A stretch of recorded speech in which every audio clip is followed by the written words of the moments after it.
It's a wonderful, wonderful day. Hope everyone is having a remarkable day. Welcome, welcome, everybody.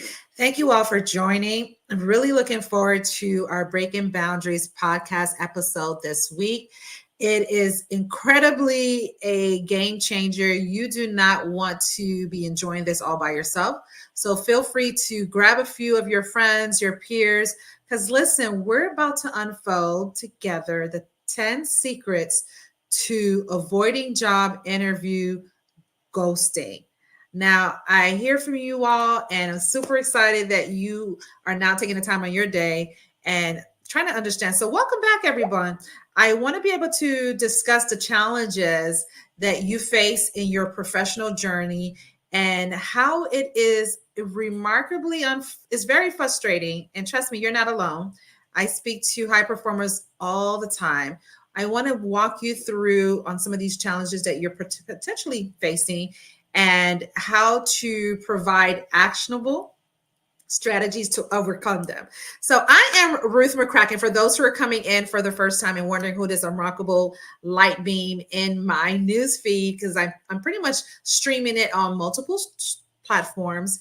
And as your transformational talent development leader, and in today's podcast, in this particular episode, we're going to go in and delve in even deeper into a topic that's been causing frustration and confusion at the same time: avoiding interview ghosting. Let us know. Let me know in the comments if that is you, if you've been experiencing this, and say less. Are you afraid of basically pouring your heart and soul, oh my gosh, into these job interviews only to be met with what? Crickets afterwards. That's not what you signed up for. So do you find yourself constantly wondering, what went wrong? What did I could have done better? Why you're not getting the callbacks you deserve? Well, I'm going to walk you through step by step the 10 secrets. Yes. And it's very simple. I promise you, if you stay to the end here, you'll be walking away with removing those fears, because fear not. In today's episode, I'm going to go ahead and uncover those with you, each step. And I want you to be able to walk away. Let me know, would it be worth it to you that you want to be leading your job interview without the ghosting part of it being tied to it? And we're aiming with adding some actionable items. You're not just coming on here just to gather and collect some free tips and information, but I want you to turn and look over and say you're needing a favor. And I heard you, I hear you, and I see you. But we're not stopping there. Oh no, my friends, we're not stopping there. I am also going to help you infuse throughout this conversation and our time together with timeless wisdom, biblical knowledge, and principles. Because sometimes the answers we seek are found in unexpected places. Who can agree? So without further ado, ladies and gentlemen, and all my wonderful families across multitudes of communities and friends, let's go ahead and dive in, shall we? Awesome. So today's weekly mantra, I want you to say this, and I want you to say it with declaration. I want you to declare it each time you get up and finding yourself doubtful, finding yourself moving into self-sabotage. Repeat after me. I am not defined by rejection, but by resilience. Ooh, I will learn and grow from every experience, trusting that my path is guided by divine purpose. Repeat that. Write that down. Write that down. I am not defined. I'm not defined by rejection. How many of y'all saying, well, why am I being rejected today? Or last week or 2 days ago, however long ago? Mistake number one, failing to follow up. Oh my gosh. Did you send a thank you letter or a thank you email or note after your interview? You must do so at least within 24 hours, my friend. Let's talk about it. Following up is the key important factor Not only does it shows your gratitude, not only shows that you're still showing interest, increasing your interest within that role, but it also shows that you have pretty much kept them in mind for the hiring manager, and also they kept you in mind. It's repositioning that conversation, having it being replayed over and over again in their head once they see your actual thank you letter. You want to be able to craft it in a personalized way. Don't make it sound vanilla, ladies and gentlemen. It's really important how you're engaging and also interacting with them within that thank you note. And again, do it within 24 hours. In fact, you may even want to do it within the 30 minutes of your conversation time with them. Is this helpful? I'm glad that you're hanging in to even know what we're going to move on to, because expressing your gratitude is the opportunity of reiterating your interest to the position. You want to keep that momentum and drive going. Mistake number 2, lack of preparation. How many of you all say, well, Ruth, I've been doing interviews 100 times throughout my life cycle of my career, and you're maybe 10, 15 years in the game. But did you thoroughly research the company and the role before your job interview? How many of y'all can definitely say, I may be sprinkled through their website, or perhaps I may have gathered maybe 4 or 5 questions. I thought that's all I needed. Preparation breeds confidence. And if you're going in that conversation, or in that Zoom room, or perhaps in the actual boardroom, and your confidence is dimmed down, you want to be able to increase it, because demonstrating your commitment to the opportunity based on your preparation. It's based on your preparation, my friend. So let's go ahead and talk about an action that I want to challenge you with. Obviously, you're going to research the company. You're not only just going to research the company, you're going to research their mission, their values, where they're on the recent news lately, what's on their social media platform. Check out their business page. What may be that they feel very harnessed to, they have a heartstring tied to. Maybe they were now being told that they're number one in the state, or within their industry, or within their niche. How about putting that into your notes, to bringing that in a conversation? Because preparing thoughtful questions as well is so viable, my friend. Because sometimes people, when I talk to folks and I say, hey, did you ask any key questions? Oh, no, they pretty much answered all the questions I needed. I didn't think I needed to ask any additional questions. Whoa, whoa, whoa. Why aren't you asking them questions? And not just questions, my friends, thoughtful questions to ask during the interview to show your interest and engagement. And we help with our top performers all the time. Like, Ruth, I haven't had an interview maybe in 5 months or 5 years. And the question you want to ask yourself are you arming yourself with meaningful and thoughtful questions? Mistake number 3. Are you all with me? How am I doing so far? Are you catching this volleyball that I'm bringing over? Well, you probably want to catch it, because if you're playing volleyball, it's more than just popping it back up. So give me some high fives. Let me know you're popping it back to me, the volleyball. All right. So let's talk about mistake number 3. Weak personal branding. And I promise you I'm going to define this. Did you effectively, number one, because I just say this all the time, because I used to be a horrible communicator, meaning I didn't know how to articulate my language, my narrative. And so I want to challenge you by asking you this question again. I started to ask it. I'm going to go ahead and finish it. Did you effectively communicate your unique value proposition? Your personal brand, and I was talking to many other individuals and leaders in the C-suite and even senior management, or even just starting and becoming an aspiring leader. Do you know that every person is carrying their own imagery of a personal brand? And if yours is weak, you may want to go back. And it's going to be a scheduling evolving around your personal brand, not just on your resume, not even just on your digital footprint, but how you position yourself as a leader when you're walking into the workplace, how you're branding, how is your cosmetic everything that comes together. Is it cleaned? Is it polished? You don't necessarily have to be shopping at Nordstrom. However, as long as it's properly polished and groomed and ironed out, you don't have to have a weekly or every other week bill when it comes to going to the dry cleaners. Where I'm getting at, your personal brand should shine through in every interaction.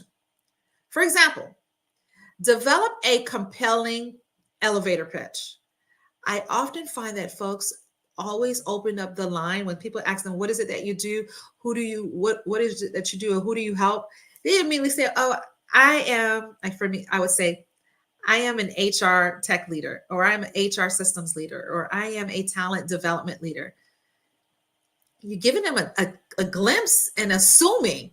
Now you have them playing this guessing game as to what exactly does that look like to them.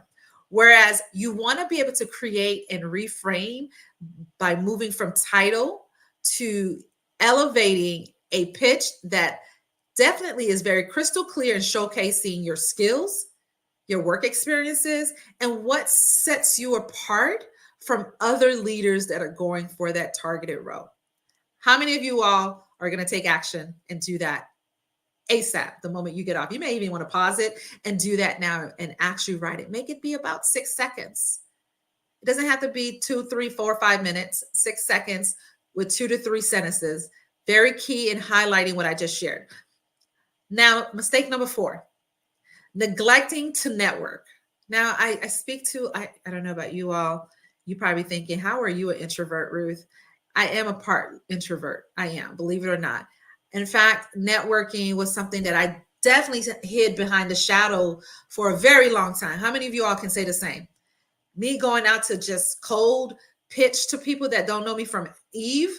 And here I am trying to develop a relationship, start connecting with folks. I used to send out at least 100 connections before LinkedIn and other, and I don't know if other platforms, Facebook too, because you have to have a certain rhythm and timing on doing it. Otherwise, they may more likely suspend you or pause you. But my point is, I would just connect with random folks and with hopes to thinking that they're going to see that I'm a wonderful, an amazing person, and they're going to automatically connect with me. No, that's not the case. That's not the case. Networking can provide you a way, but you have to do it in a human connection synergy way. And you can do it by saying less. I don't know why folks are now sending these big old novels about themselves into the inbox. I don't have the time in a day to read all of that.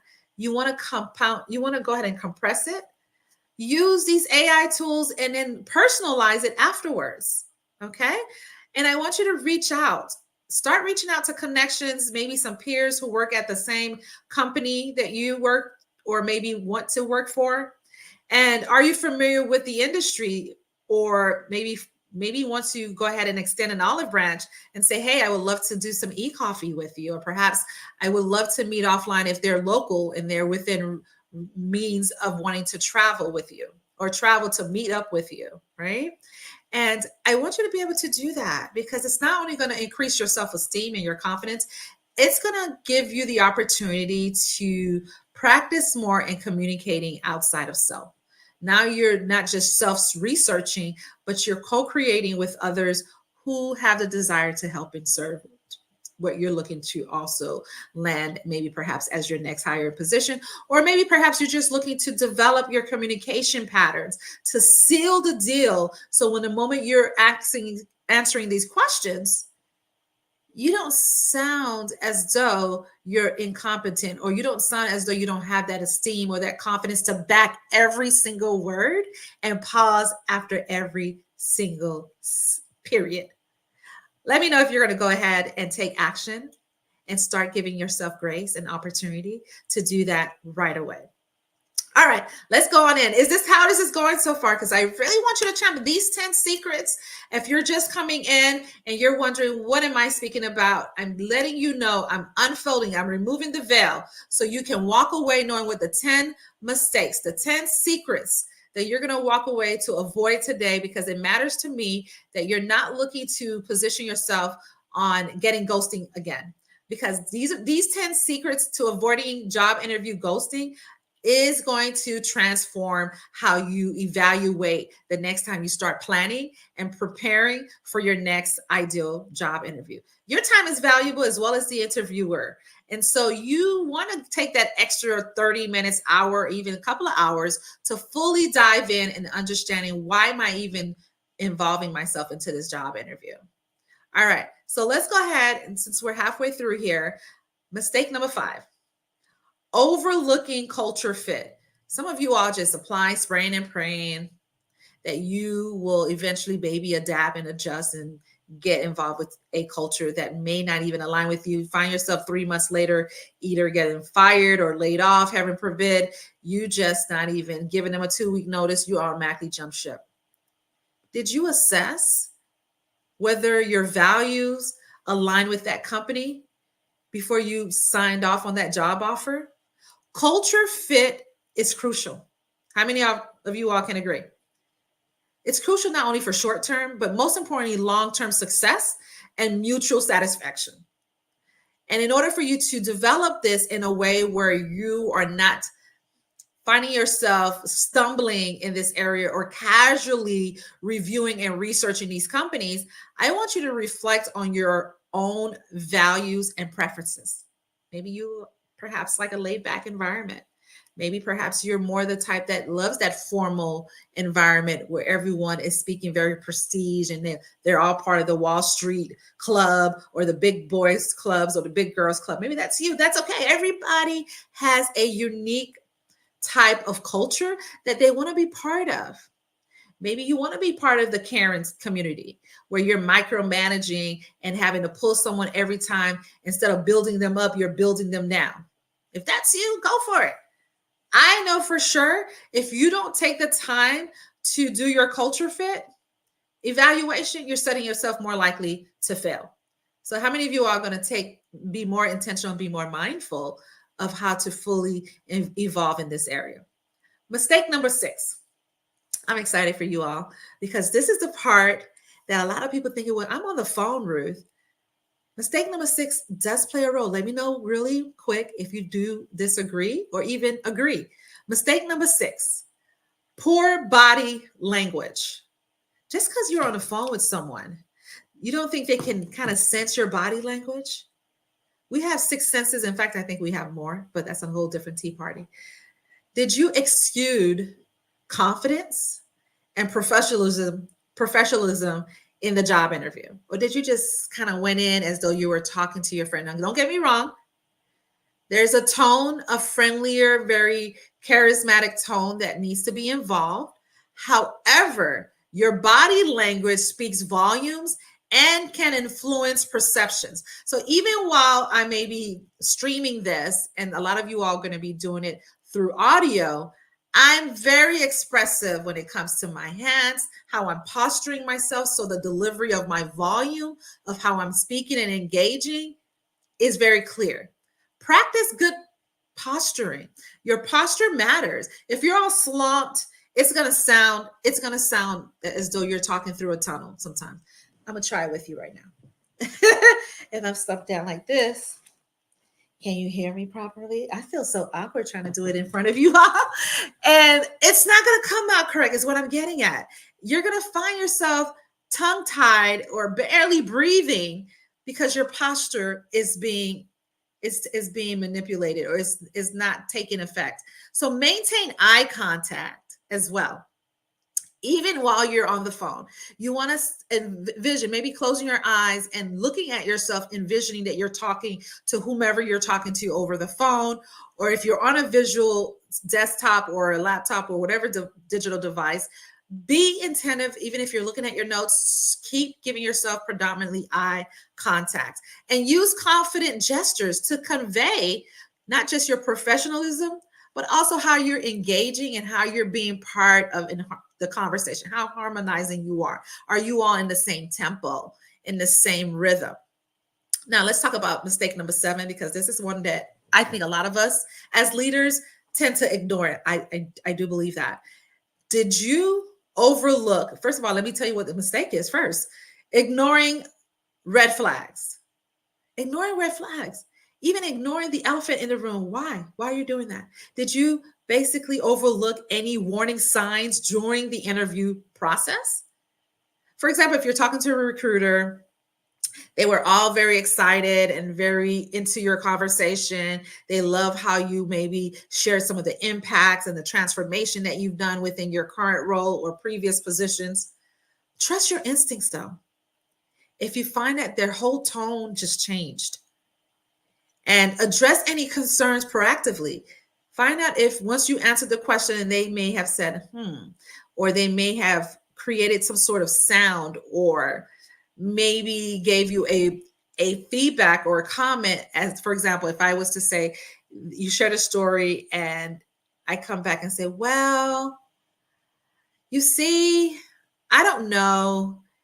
So all those are so find out how they're responding back. You want to be engaged. Don't just assume that you were clear in answering each of those questions, but also follow up with a question after each question is being said to you out loud.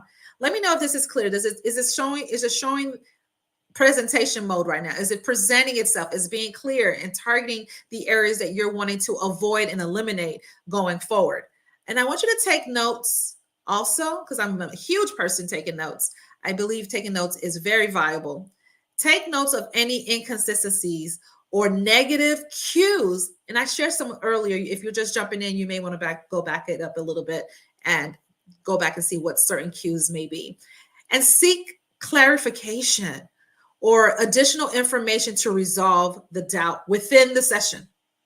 Resolve the doubts within the session. If you kind of figure out the culture fit is not going to be where it's at and how they may have described the role way different than what's on the job description, give yourself permission and either write it out and see if it maybe turns itself over. Maybe you'll have a come to Jesus moment within the 30 minutes or hour down through the conversation.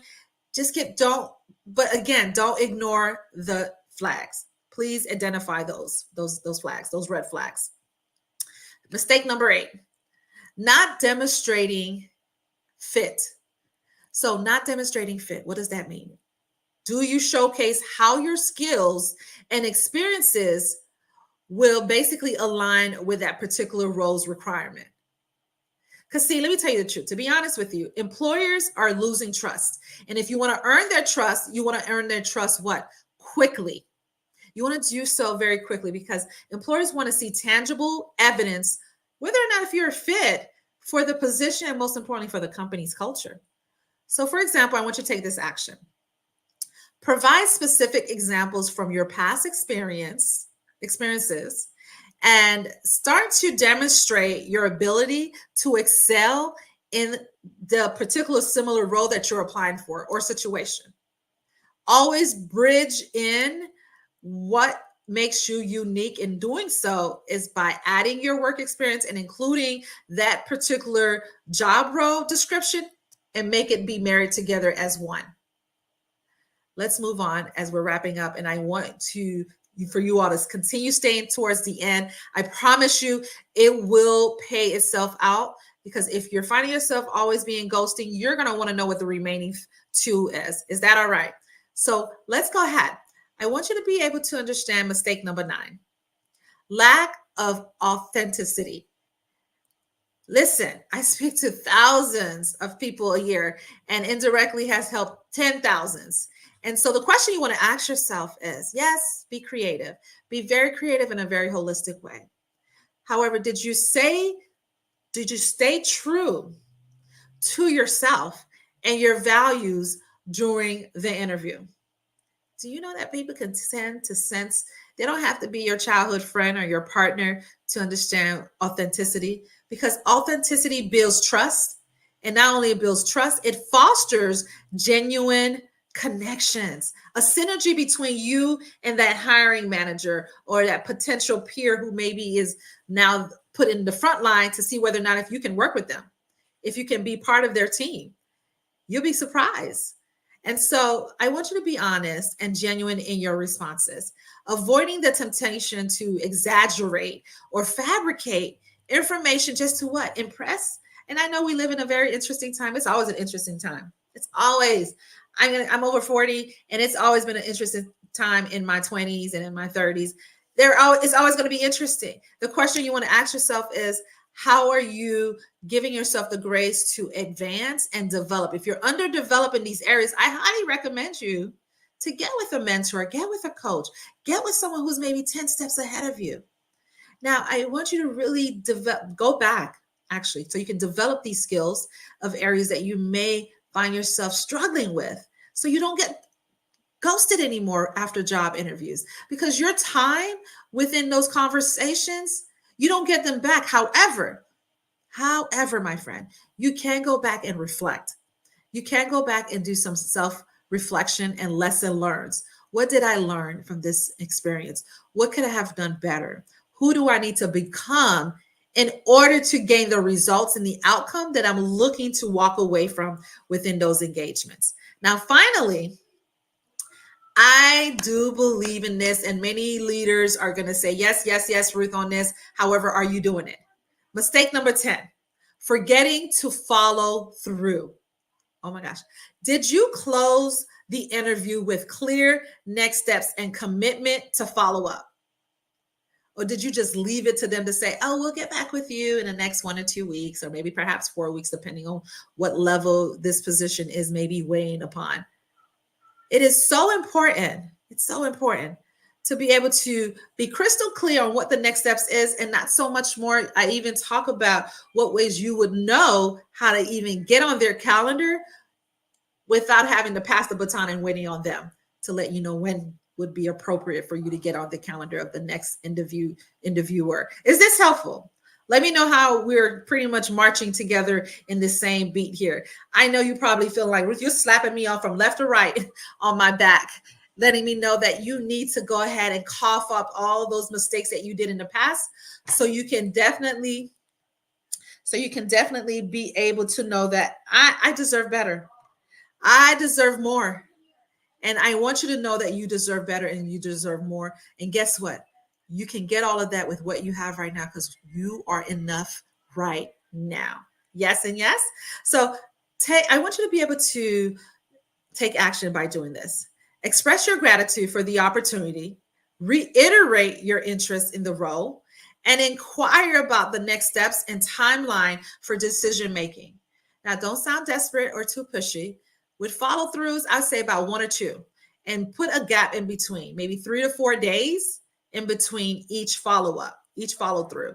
It's so critical. People say, Ruth, I haven't heard back in 2 to 3 weeks. I haven't heard back in about 3 days. Okay. So do you have a schedule? Do about 1 or 2 follow throughs.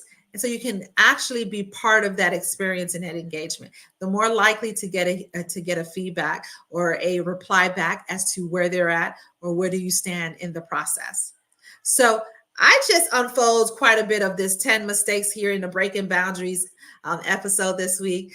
It's really important that you go back and fully dive in on those actions that I shared with you within the 10 mistakes that I see you all may just be coming in, and go back and hit the replay. Matter of fact, go back and share and follow. Do you like some of these materials that I'm sharing with you? Do you find it that it's really unleashing and unlocking your invaluable worthiness when it comes to partnering or becoming a team member within a company? You want to be able to prepare and plan in a very remarkable way. Quit half-stepping.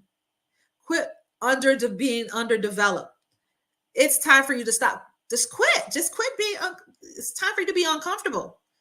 So incorporating what I just shared with you into your professional journey reminds us of the important integrity, perseverance, and faith. Because faith without what? Pretty much faith without fruits is without any awareness, without any kind of work. Faith without work is pretty much stagnant. It's dead. It doesn't move. It's holding time in a different in a space that it's not even worthy of. So as you navigate the ups and downs of the job search process, remember that every experience is an opportunity for growth and divine guidance. I do believe where 2 or more are gathered, the divine is in the midst. I do believe in the power of one more. Ed Milet, he's a remarkable philanthropist. He wrote that book. You may want to go ahead and put it in your library of knowledges and wealth. And I want you to go ahead and take the pause and the opportunity to tell yourself, thank you for coming out. Thank you for allowing yourself to learn and feed yourself knowledges that you may have not been aware of. Kind of well, not kind of, go ahead and put in a comment which are one of the top 10 mistakes that you weren't aware of. And you're going to go ahead and take action and start taking massive improvements and giving yourself the opportunity to get better. Thank you, every one of you all who have taken the time to go ahead and share and subscribe and share the love. It really means the world to me together that we're empowering you all in our breaking boundaries. Even share with me your takeaways. I'll go ahead and meet you all in the comments, which I like to call the retreats area. This is the area where we retreat, we rehab, we self-reflect, we grow, and we remove some of the limitations, the self-limitations. So don't forget to subscribe. Follow us on every social media and share your key takeaways in the retreat area below. So together we'll continue to what? Break boundaries and reach new heights, and not in our career, not in just in our career, but in our business and in our life. Stay resilient, stay inspired, and until next time, keep breaking boundaries.